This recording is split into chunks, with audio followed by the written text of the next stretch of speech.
ఇప్పుడే country delight యాప్ని download చేసుకోండి. Download the country delight app now. గత కొద్ది రోజులుగా హైదరాబాద్లో ఒక రకమైన ఉద్యమం స్టార్ట్ అయింది. ఏంటంటే మార్వాడీస్ గో బ్యాక్. ఇక్కడ ఎవరు కూడా మార్వాడీస్ ఉండొద్దు, తిరిగి మీ ప్రాంతాలకు వెళ్ళిపోండి అని చెప్పేసి చాలామంది మాట్లాడుతున్నారు. స్థానిక వ్యాపారులకు మీ వల్ల ఇబ్బందులు ఏర్పడుతున్నాయి, వాళ్ళ వ్యాపారం వాళ్ళని చేసుకొనివ్వండి, మీరు ఇక్కడి నుంచి వెళ్ళిపోండి అని చెప్పేసి మనకి చాలా మార్కెట్స్లో, హైదరాబాద్లో ఉన్నటువంటి మోండా మార్కెట్ దగ్గర నుంచి చాలా మార్కెట్స్లో ఇవన్నీ చూస్తున్నాము. అసలు మార్వాడీస్ గురించి ఎందుకు ఇంతగా ఉద్యమం చేస్తున్నారు, వాళ్ళు ఎందుకు వెళ్ళిపోవాలి, ఏ కారణాలతో వాళ్ళని వెళ్ళిపోమంటున్నారు, ఇవి చాలామందికి అర్థం కావట్లేదు. అసలు మార్వాడి ఉద్యమం వెనక ఏముంది, ఎవరికీ తెలియని అంశాలు చాలా ఉన్నాయి ఇందులో. దీనికి సంబంధించి మనతో మాట్లాడేందుకు ప్రముఖ హైకోర్టు అడ్వకేట్ కరుణ్ సాగర్ గారు ఉన్నారు. ఒకసారి ఆయనతో మాట్లాడదాం. నమస్తే అండి. నమస్తే మేడం. సాగర్ గారు, అసలు ఏంటండి, ఎందుకు మార్వాడి గో బ్యాక్ అనే ఉద్యమం స్టార్ట్ అయింది? ఇక్కడ వ్యాపారులకి వాళ్ళ పొట్ట కొడుతున్నారు అని చెప్పేసి చాలా వీడియోస్ కూడా వైరల్ అవుతూ ఉన్నాయి. వాళ్ళ వ్యాపారాలు అంటే లోకల్లో ఉన్నటువంటి వ్యాపారులు, వాళ్ళ వ్యాపారాలు వీళ్ళ వల్ల నాశనం అయిపోతున్నాయి అని చెప్పేసి మాట్లాడేటువంటి పరిస్థితులు ఉన్నాయి. ఇది చివరికి అటు ఇటు తిరిగి రాజకీయ రంగు కూడా పులుముకున్నటువంటి పరిస్థితి ఉంది. ఎవరైతే ఒక పిడికెడి మంది జనరల్ ఈ సోషల్ మీడియాలో గో బ్యాక్ మార్వాడి అనే ఈ నెరేటివ్ ని బిల్డప్ చేసే ప్రయత్నం చేస్తున్నారు. చిరు వ్యాపారుల వ్యాపారం దెబ్బతింటుంది అంటే ఎస్, ఈ గ్లోబలైజేషన్ తర్వాత, ఓపెన్ మార్కెట్స్ వచ్చిన తర్వాత చాలా చోట్ల చిరు వ్యాపారులు అటువంటి వ్యాపారాలు దెబ్బతింటుంది. ఓన్లీ కిరాణా వాళ్ళే కాదు, అంటే వైశ్యుల యొక్క వ్యాపారమే కాదు, ఏ కుల వృత్తి అయినా సరే డెఫినెట్లీ దెబ్బతిన్నది, ఎంతో కొంత దెబ్బతిన్నది. మీరు చేనేత వస్త్రాలలో చూడండి, దాంట్లో కూడా పవర్ లూమ్స్ వచ్చిన తర్వాత లేవు. సూరత్ నుంచి, షోలాపూర్ నుంచి వేరే ఎక్కడైతే పవర్ లూమ్స్ ఫేమస్ ఉన్నాయో అక్కడి నుంచి వస్తున్నాయి. దాని తర్వాత మీరు ఆరకట్టకులు, ఈ మాంసం అమ్మే వాళ్ళ గురించి చూడండి, దాంట్లో కూడా దెబ్బతిన్నది. దాంట్లో కూడా కార్పొరేట్ వ్యవస్థ వచ్చింది. లాండ్రీ, చాకలి వాళ్ళ పని చూడండి, లాండ్రీ, మీ కార్పొరేట్ వ్యవస్థ డ్రై క్లీన్ షాప్లకు వచ్చిన తర్వాత ఆ దెబ్బతిన్నది.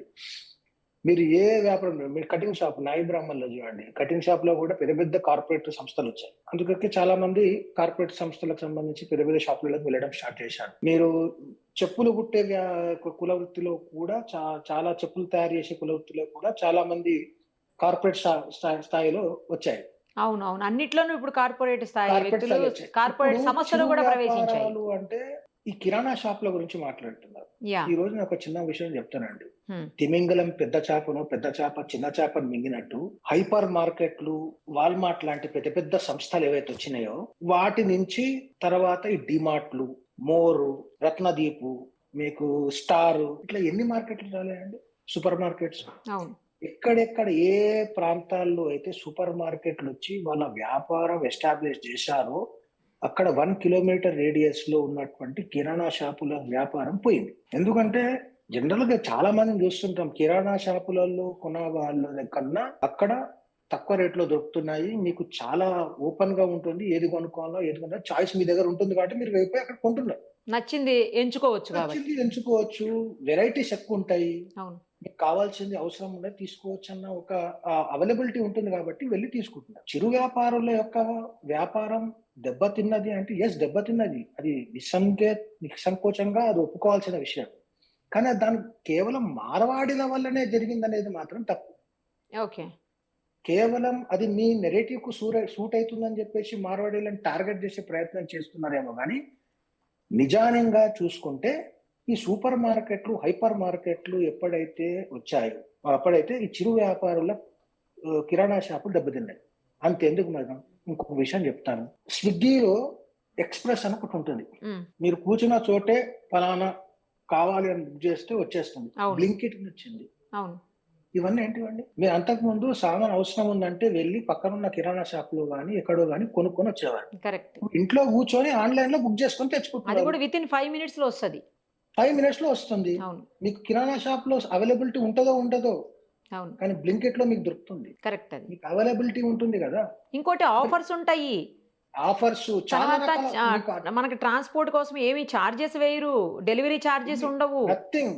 మీకు ఇన్న దగ్గర మీ అవసరానికి రేపు పొద్దున మీకు అవసరం ఉంది ఒక వస్తువు, ఇవాళ నైట్ మీరు 10:30, 11 వరకు మీరు లోపల బుక్ చేసుకున్నాం, ఇంటికి వచ్చేస్తాం. అటువంటి సౌకర్యాలు వచ్చిన తర్వాత మార్కెట్లో, ఓపెన్ మార్కెట్, కార్పొరేట్ మార్కెట్ వచ్చిన తర్వాత డెఫినెట్ గా వ్యాపారాలు దెబ్బతింటాయి. దాన్ని కేవలం మార్వాడీలు అని చెప్పేసి చూపించే ప్రయత్నం చేయకూడదు. ఇప్పుడు మార్వాడీలు వచ్చిన తర్వాత మా సంస్కృతి దెబ్బతింటుందని కొత్తగా స్టార్ట్ చేశారు. ఎట్లా మార్వాడీలు వెళ్ళాలండి?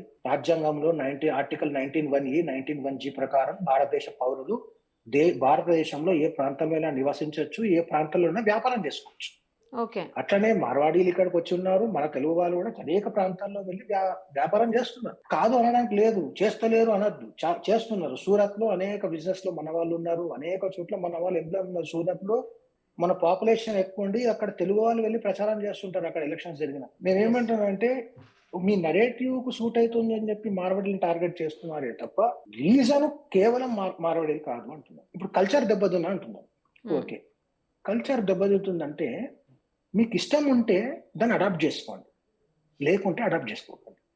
ఇప్పుడు వాళ్ళు దాండియా వచ్చిందండి, దాండియా ఆడుతున్నారు, మిమ్మల్ని ఆహ్వానిస్తున్నారా? ఓపెన్ వాళ్ళు టికెట్ పెట్టి రమ్మంటున్నారు.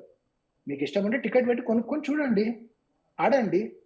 లేకపోతే మీరు దాన్ని మీరు తీసుకోవద్దు అంటున్నాను. ఈ కల్చర్ దెబ్బతింటుంది కేవలం మార్వాడీలో దాండియా వచ్చినప్పటి నుంచి కల్చర్ దెబ్బతింటుంది మాట్లాడుతున్నారు. మరి పబ్ కల్చర్ ఏంటండి? పబ్ కల్చర్ తెలంగాణ కల్చరా? తెలంగాణ సంస్కృతియా? డ్రగ్ కల్చర్ ఏంటి? కాలేజీలో చిన్న పిల్లల నుంచి స్కూళ్లతో సహా దొరుకుతున్నాయి డ్రగ్స్. కరెక్ట్.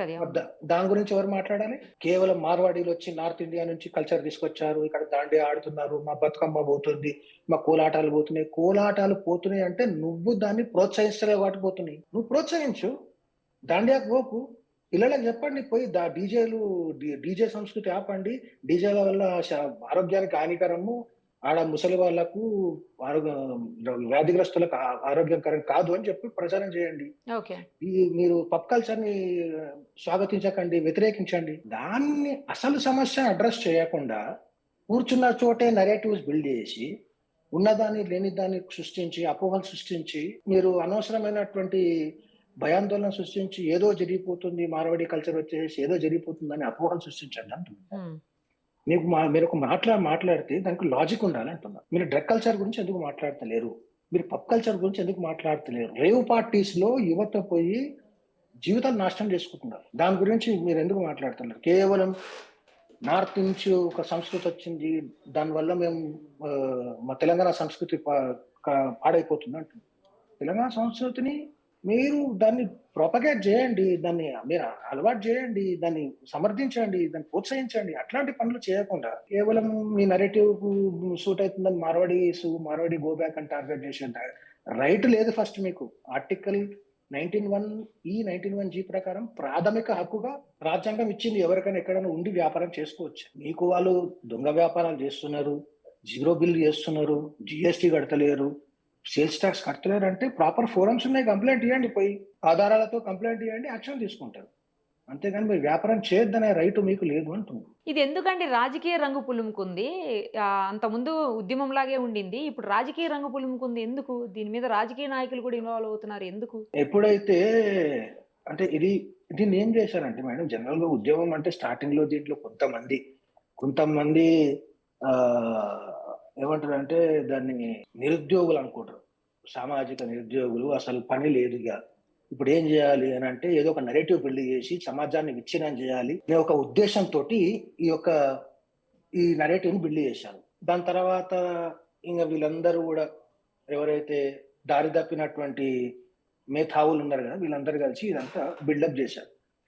దీన్ని ఇక్కడ ప్రభుత్వంలో కాంగ్రెస్ పార్టీ కూడా దాన్ని వ్యతిరేకించింది. మీరు కాంగ్రెస్ పిసిసి ప్రెసిడెంట్ యొక్క స్టేట్మెంట్ చూసుంటారు, వాళ్ళు కూడా వ్యతిరేకించారు. మార్వాడీలు ఈ తెలంగాణ ప్రాంతం వాళ్ళని వ్యతిరేకించేటువంటి వెలుగొట్టేటువంటి అధికారం ఎవరికి లేదని. ఇప్పుడు మార్వాడీస్ కొన్ని 0.1%, 3%, 5% ఎంత ఉన్నా అని వాళ్ళు కూడా ఒక కమ్యూనిటీ, వాళ్ళు కూడా socially, culturally, economically established community కాబట్టి. ఎస్పెషల్లీ హైదరాబాద్ లో ఎంత పర్సెంట్ ఉంటారండి వాళ్ళు? 0% కన్నా తక్కువ ఉంటారు మేడం. ఎంత ఉంటుంది చెప్పండి పాపులేషన్ వాళ్ళది? తెలంగాణ నాకు తెలిసి నాట్ మోర్ దెన్ 1% ఆర్ 0% ఉంటారు, అంతకన్నా ఎక్కువ ఉంటుంది. అంత వాళ్ళతోటి మీరు థ్రెట్ గా ఫీల్ అవుతున్నారు అనేది నేను అబద్ధం అంటున్నాను.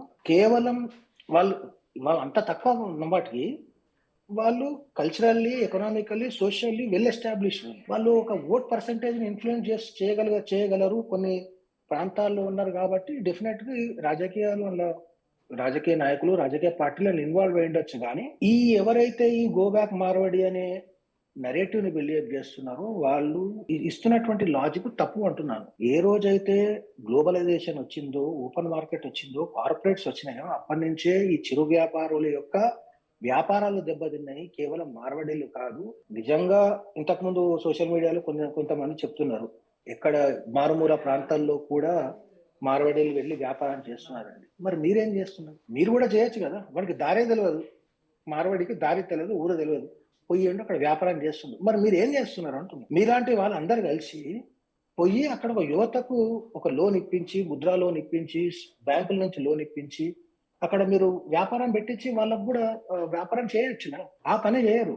ఇప్పుడు ఒక పెద్ద మనిషి మొన్నటిదాకా ఎస్సీ కార్పొరేషన్ చైర్మన్ ఉండే, ఫైనాన్స్ కార్పొరేషన్ చైర్మన్ ఉండే, ఆయన కూడా దీంట్లో ఒక భాగమే, గో బ్యాక్ మార్వాడి దాంట్లో. ఆయన ఎస్సీ కార్పొరేషన్ చైర్మన్ ఉన్నప్పుడు ఇట్లాంటి యువతకు ఆయన వాళ్ళందరికీ సహకరించి లోన్స్ ఇప్పించి బిజినెస్ పెట్టాల్సిందే. మారుమూల గ్రామాల్లో కూడా బిజినెస్ పెట్టాల్సిందే. తెలంగాణ యువతకే పెట్టాల్సిందే. ఆ బిజినెస్ తెలంగాణ యువతకే ఉపాధి కల్పించాల్సిందే.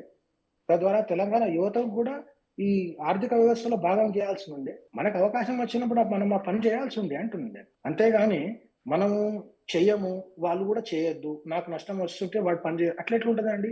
ఒక మార్కెట్ ఉందనుకోండి, 10 షాపులు ఉంటాయండి. 10 బట్టల షాపులు ఉంటాయి, 10 జ్యువెలర్స్ షాపులు ఉంటాయి, అనేక రకాల షాపులు ఉంటాయి. ఎవరు షాప్ ఓపెన్ చేసి పెడితే ఎవరికి ఎక్కడ అవసరం ఉంటుందో, ఎక్కడ వాళ్ళకు నాణ్యమైనది, వాళ్ళు ఇచ్చే డబ్బు, వెచ్చించే డబ్బుకు సరైనటువంటి సర్వీస్ దొరుకుతుందో అక్కడికే వెళ్ళి ఉంటారు కదా. కంపల్సరీ ఒక వీళ్ళ దగ్గరికి పోవాలి, వాళ్ళ దగ్గరికి పోవాలని ఏమి ఉండదు కదా. అట్లా కాంపిటేటివ్ బిజినెస్ ఉన్నప్పుడు you can't boycott A particular community అంటున్నాను. లాజికల్ గా రాజ్యాంగ ప్రకారం వాళ్ళకి రైట్ లేదంటున్నాను. రైట్ అండి. కాంపిటేటివ్ వరల్డ్ కాబట్టి కాంపిటీటర్స్ ఉంటారు. నువ్వు ఆ కాంపిటేటివ్ వరల్డ్ లో నువ్వు కాంపిటీషన్ చేయాలంటే మీరు ఏం చేయాలి? ఆ కాంపిటీషన్ తగ్గట్టు మీరు కూడా డెవలప్ కావాలి. వాళ్ళకు ఆర్థిక వ్యవస్థ బలంగా ఉంది అని అంటే మీకు బ్యాంకు లోన్లు వస్తలేవా, ముద్రా లోన్స్ వస్తలేవా? అనేక రకాల లోన్స్ ఉన్నాయి కదా. కార్పొరేషన్స్ నుంచి బీసీ కార్పొరేషన్స్ వస్తాయి, ఎస్సీ కార్పొరేషన్స్ నుంచి లోన్స్ వస్తాయి. అవన్నీ వాడుకోవచ్చు కదా. కేవలం బాయ్కాట్ అనే బదులు మనం కూడా ఆ రేంజ్ లో మనం కూడా డెవలప్ అయితే బాగుంటుంది అంటున్నాం. రైట్ అండి. థ్యాంక్ యూ అండి. Thank you so much. Thank you. Suman టీవీలో మీ పర్సనల్ అండ్ బిజినెస్ ప్రమోషన్స్ కోసం కింది నెంబర్కి కాంటాక్ట్ చేయండి.